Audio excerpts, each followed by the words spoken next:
नमस्कार, जनसत्य न्यूज देख रहे हैं आप और मैं हूं आपके साथ सचिन दुबे। लॉकडाउन 4 के ऐलान के बाद और मिली छूट और ईद की बिक्री को लेकर व्यापारियों में खासा उत्साह देखने को मिल रहा था, लेकिन ईद के 2 दिन पहले के हालात से व्यापारियों की उम्मीदों पर पानी फिर गया है। बाजार सूने पड़े हैं, ग्राहक नदारद हैं। सोमवार को ईद का पर्व है और बाजार में बसरा सन्नाटा व्यापारियों की ईद को रूखा कर रहा है। व्यापारियों को पिछले सालों के मुकाबले इस साल ईद पर खासा नुकसान भी हो रहा है। कपड़ा व्यापार सबसे अधिक मुनाफे का होता है, लेकिन इस बार बाजार में कपड़ा खरीदने के लिए लोग पहुंच ही नहीं रहे हैं। इस तमाम मुद्दों पर बातचीत करने के लिए आज हमारे साथ बनवारी लाल कंचन, जो कि व्यापार मंडल अध्यक्ष यूपी हैं, इनसे आज बातचीत करने वाले हैं और जानेंगे आखिर किस तरीके से व्यापारियों की आवाज को बुलंद किया जा रहा है। सबसे पहले आपका बहुत बहुत स्वागत है। जी, मेरा सीधा सवाल आपसे यही होगा कि जिस तरीके से ईद का त्योहार जो है वो आने वाला है, तमाम मार्केट्स की अगर बात की जाए, बाजारों की बात की जाए, तो पिछले साल की तरह इस साल जो है वैसा माहौल जो है वो देखने को नहीं मिल रहा है। तो किस तरीके से इस वक्त आप व्यापार को देखा जाए तो मैनेज कर रहे हैं? व्यापारी जो हैं वो कितने परेशान हैं और उनकी समस्या का समाधान कैसे होगा?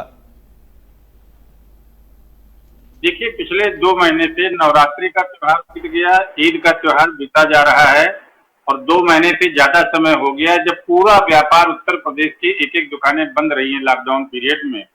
इस समय व्यापारी अपने घर में बैठ के अपनी दुकान की पूंजी खाने का काम कर रहा है और व्यापार बिल्कुल बर्बाद हालत में चल रहा है।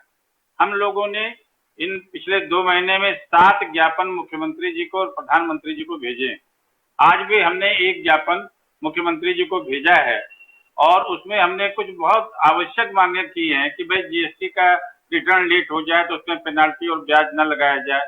2 महीने कारोबार बंद रहा तो बिजली का बिल इरेज न किया जाए। इसी तरीके से हमने जो बैंक लोन है, सीसी लिमिट हमारे व्यापारियों की है, उसमें बैंक का ब्याज न लगाया जाए। कर्मचारियों का वेतन देने का निर्देश दिया है, तो जब व्यापार ही नहीं चला तो कर्मचारियों का वेतन देने का कोई सवाल ही नहीं उठता है। इसी तरीके से नगर निगम, नगर पंचायत और जिला पंचायत की जो दुकानें हैं उनका किराया न लिया जाए और जो गाड़ियां हमारी ट्रकें खड़ी रही, बसें खड़ी रही, टैक्सियां खड़ी रही, चली नहीं है, तो उनका रोड परमिट माफ किया जाए, इंश्योरेंस माफ किया जाए और रोड टैक्स माफ किया जाए। तो ये कुछ मांगे हमने लिख के भेजी हैं और इन लॉकडाउन के दौरान हमारे तमाम व्यापारियों के ऊपर पुलिस ने एफआईआर छोटी मोटी गलतियों पे दर्ज की हैं। उन सारे मामलों में ये फाइनल रिपोर्ट लगा करके उन मुकदमों को भी खत्म किया जाए। अगर सरकार ये मांगे मानती है तो व्यापारियों को कुछ राहत मिलेगी, अन्यथा व्यापारियों का व्यापार बर्बाद हो गया है, चौपट हो गया है और सरकार सबको आर्थिक पैकेज दे रही है, परंतु व्यापारियों के आर्थिक पैकेज की बात सरकार ने न तो की है, हमने बार बार लिख के भेजा है कि व्यापारियों को भी आर्थिक पैकेज दिया जाए। बनवारी लाल जी, जैसा आप बता रहे हैं कि पिछले 2 महीनों में आपने कई ऐसे ज्ञापन जो है वो मुख्यमंत्री को दे चुके हैं, पीएम नरेंद्र मोदी को दिया गया है। अभी तक उस ज्ञापन में से क्या अभी तक किसी पर भी सुनवाई हुई है? ज्ञापन में एक ही समस्या पे हमारी सुनवाई हुई कि जो ई कॉमर्स कंपनियों को छूट दे दी थी माल बेचने की, हमारा ज्ञापन जाने के बाद सरकार ने उस पर पाबंदी लगा दी है और वो छूट वापस ली है। इसके लिए तो सरकार को हम धन्यवाद देते हैं। इसके अलावा सरकार ने और हमारी कोई मांग नहीं मानी। जी, अब जिस तरीके से 12 मई को हमारे देश के पीएम नरेंद्र मोदी सबके समक्ष आए और उन्होंने 20 लाख करोड़ के राहत पैकेज का ऐलान किया, क्या लगता है उस राहत पैकेज के ऐलान से तमाम व्यापारी जो हैं वो खुश हैं? नहीं नहीं, खुश कहाँ है? व्यापारियों के लिए तो कोई आर्थिक पैकेज दिया ही नहीं है। व्यापारियों के लिए, चाहे वो पंजीकृत व्यापारी हो चाहे अपंजीकृत व्यापारी हो, हमारे यहाँ 40 से 50 लाख व्यापारी उत्तर प्रदेश में हैं। किसी एक व्यापारी के लिए भी उन्होंने आर्थिक पैकेज नहीं दिया है। पटरी दुकानदारों को 10,000 रुपए का लोन देने का उन्होंने घोषणा की। लोन देना कोई आर्थिक पैकेज देना नहीं है। आर्थिक पैकेज व्यापारियों को दिया जाए कि भाई मिठाई की दुकान बर्बाद हो गई, बेकरी वाले की दुकान बर्बाद हो गई, जो आइसक्रीम पार्लर था वो बर्बाद हो गए, तमाम बहुत सीमेंट जम गई सीमेंट के कारोबारियों के यहाँ, जिनका जो नुकसान हो गया, जो बेरोजगार हो गया। पान की दुकानें बंद हो जाने से पान के दुकानदार बेरोजगार हो गए, मिठाई के दुकानदार बेरोजगार हो गए। उनके लिए जो बेरोजगार हो गए, जिनका सामान बर्बाद हो गया, उनको क्या आर्थिक मदद सरकार देगी? सरकार ने ये कोई घोषणा नहीं की है। मैं सरकार से, केंद्र सरकार से, माननीय मोदी जी से ये मांग करता हूँ कि हमें आर्थिक पैकेज जहाँ बेरोजगार हो गए हैं व्यापारी, उनको दिया जाना चाहिए। बिल्कुल बनवारी लाल जी, जैसा आप बता रहे हैं कि सरकार ने जो राहत पैकेज का ऐलान किया है उससे जो है व्यापारी जो है वो खुश नहीं हैं। लेकिन ऐसे में अगर देखा जाए तो फाइनेंस मिनिस्टर निर्मला सीतारमण ने साफ तौर पर कहा था कि इस राहत पैकेज में कई करोड़ रुपए जो है वो खास तौर पर जो छोटे व्यापारी हैं उनके लिए हम दे रहे हैं। नहीं, वो छोटे व्यापारियों को दे रहे हैं, उनको पटरी दुकानदारों को लोन दे रहे हैं, पैकेज नहीं दे रहे हैं। लोन देना कोई पैकेज देना नहीं है, वो तो आप ब्याज पे लोन दे रहे हैं, मत दीजिए। पैकेज देने मतलब ये होता है कि भाई हमारा नुकसान हुआ, हमारी दुकान बंद थी उसमें नुकसान हुआ, तो उसको पैकेज दे, कुछ मदद दें। आर्थिक मदद देने को आर्थिक पैकेज कहते हैं। व्यापारी हैं आज के समय में, इस लॉकडाउन के दौरान उन्हें काफी दिक्कतों का सामना करना पड़ा है, क्योंकि कहीं ना कहीं वो रोज कमाते हैं और रोज खाते हैं। तो आने वाले समय में किस तरीके से उनकी आवाज को बुलंद किया जाएगा, किस तरीके से उनकी समस्याओं का समाधान किया जाएगा, क्या चाहते हैं आप सरकार से? हम सरकार से जो हमने आज ज्ञापन दिया, भाई बिजली का बिल 2 महीने जब हमारी दुकान बंद रही, 2 महीने में भी ये बिजली का बिल इरेज कर रहे हैं। भाई जब बिजली खर्च नहीं हुई तो क्यों बिजली का बिल लगा रहे हैं आप हमारे ऊपर?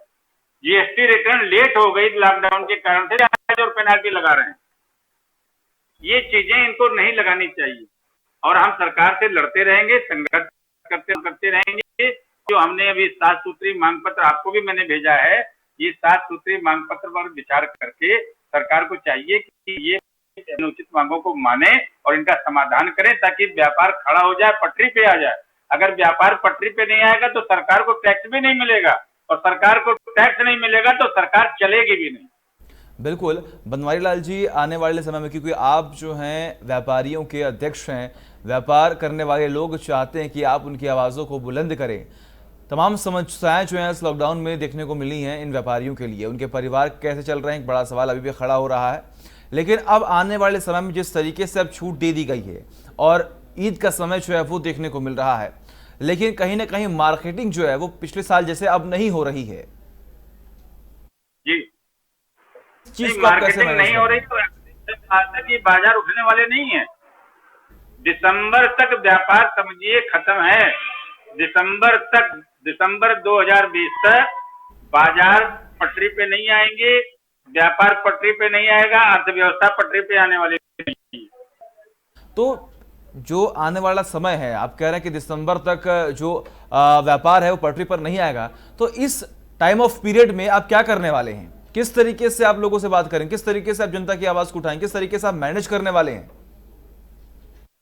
हम लोग सरकार के साथ अभी हम मुख्यमंत्री जी के पास जा रहे हैं, उनको ज्ञापन दिया है। जैसे ही समय मिलेगा हम मुख्यमंत्री जी से बात करेंगे और व्यापारियों के लिए भी हम आर्थिक पैकेज की मांग करेंगे। मोदी जी से आर्थिक पैकेज की मांग लगातार कर रहे हैं। हमारे जो छोटे व्यापारी, मीडियम क्लास के व्यापारी हैं, उनको भी आर्थिक पैकेज दिया जाए। भाई 20 करोड़ में ज्यादा आप ना दो, 2-4 लाख करोड़ रुपया तो 2 पैकेज व्यापारियों को। अब 2 लाख करोड़ रुपए का पैकेज 10% व्यापारी हिंदुस्तान में है आबादी के प्रतिशत से, तो आपको 10% आर्थिक पैकेज व्यापारियों को देना चाहिए। इसकी घोषणा करनी चाहिए ताकि व्यापार पटरी पे आ सके। बिल्कुल, बहुत बहुत शुक्रिया बनवारी लाल जी, आप हमारे साथ जुड़े और तमाम जानकारियां हैं वो हमसे साझा की और तमाम व्यापारियों की आवाज़ों को बुलंद जो हैं वो आप कर रहे हैं। बहुत बहुत शुक्रिया आपका।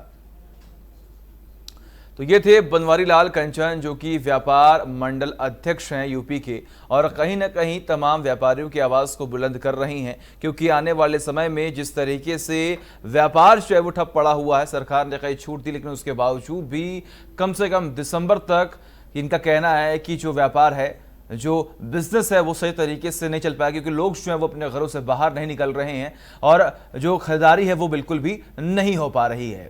तो इसी के साथ इस वीडियो में बस इतना ही। अगर आपको हमारा ये वीडियो पसंद आया तो इस वीडियो को लाइक करें, शेयर करें और चैनल को सब्सक्राइब करना बिल्कुल भी ना भूलें।